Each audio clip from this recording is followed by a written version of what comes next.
हो कैसन भीड़ लगल हा दुअरवाए बलम जी, काहे तिरंगा में लिपटल अइला घरवाए बलम जी।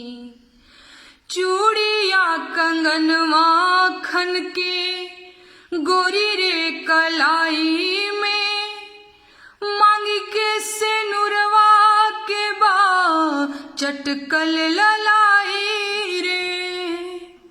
हे उठा नजर भर निहारा हमर सिंगरवाए बलम जी,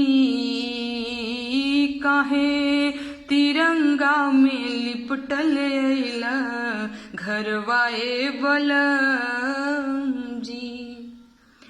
कोठवा अटारी सुन सुन बा नगरिया, गली गली अरवा सुन सुन बा से जरिया। हे पिया बगिया के हवा पापी हरवाए बलम जी,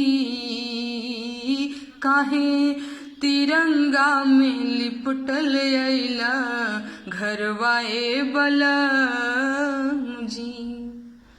सातों जन्म के वादा काहे नानी भैला, पिया नीर मोही है हमके बिसरैला।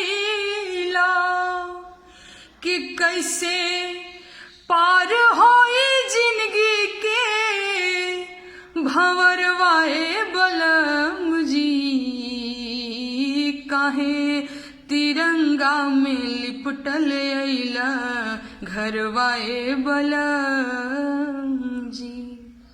Thank you.